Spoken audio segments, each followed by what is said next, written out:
नमस्कार दोस्तों, जय श्री कृष्ण। कल हम बरसाना गए थे और उसके बाद नंदगांव गए थे। तो नंदगांव में हमारे साथ कुछ ऐसी घटना घटी जो बड़े दिल को छूने वाली, बहुत अच्छी घटना घटी और उसको आपके साथ शेयर करना चाहता हूँ, क्योंकि मैं अचरज मान रहा था इस चीज़ को जो मेरे साथ हुआ। यहाँ पर मेरी बेटी मेरे साथ आई हुई है घूमने के लिए।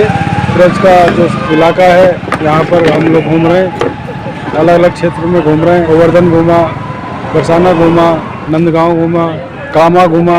एक चीज़ मुझे बड़ी टीस रही थी कि दूध जो है मेरी बेटी को चाहिए, 125 ml पीती है वो एक बार में, और उसको दूध चाहिए था। तो यहाँ हमने दूध मार्केट में मालूम किया तो मुझे 200 रुपये लीटर तक दूध मिला, 80 रुपये लीटर से लेकर के 200 रुपये तक। और नंदगांव में ऐसा हुआ कि हम एक टी स्टॉल पे गए तो हमने उनसे दूध की रिक्वेस्ट की कि हमें दूध चाहिए, तो उन्होंने मना कर दिया।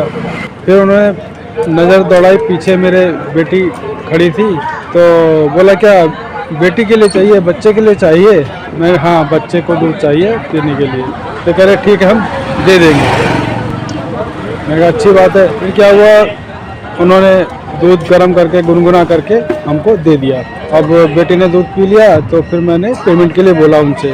बुजुर्ग हैं, मुझे लग रहा है 65-70 साल के होंगे।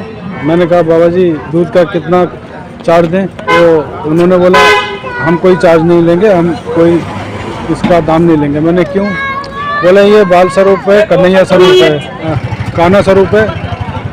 अब क्या पता ये कान्हा के रूप में आई हो और हम कान्हा से कोई पेयर नहीं लेंगे, या कान्हा के लिए जो खर्च हो रहा है हम उसमें नहीं लेंगे, हम दूध का कोई चार्ज नहीं लेंगे।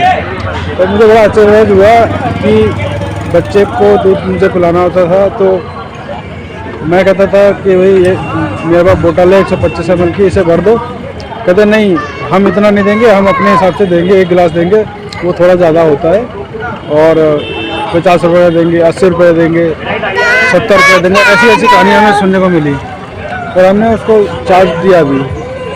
और दूध भी नहीं अच्छा था, पानी।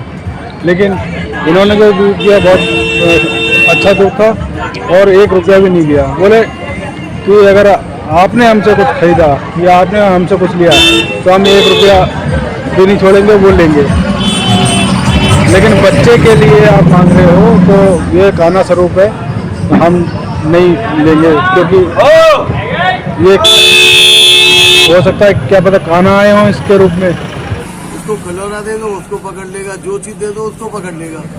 बाकी इसको इसके ये मन में नहीं है कि मेरा है तेरा है, मेरा तेरा हमारे और आपके मन में है।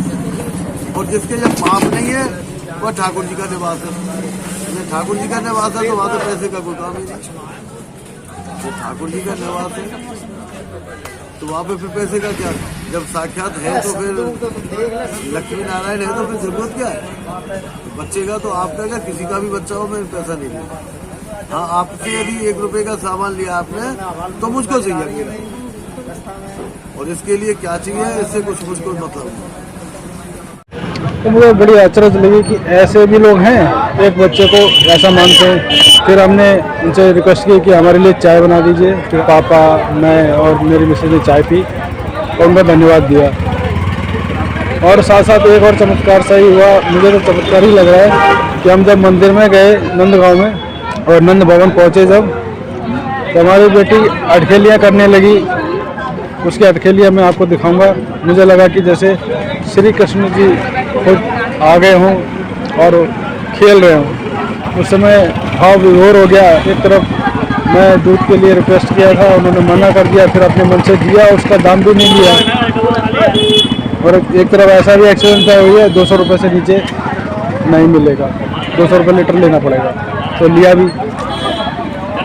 और फिर यहाँ मंदिर में ये दृश्य देखना मेरे लिए तो बड़ा सौभाग्य की बात है, मैं समझ रहा हूँ। और आप देखिए, आप क्या ऐसा महसूस कर पाते हैं तो मुझे बताइएगा, कमेंट करके मुझे बताइएगा आपने क्या महसूस किया इस वीडियो को देख करके।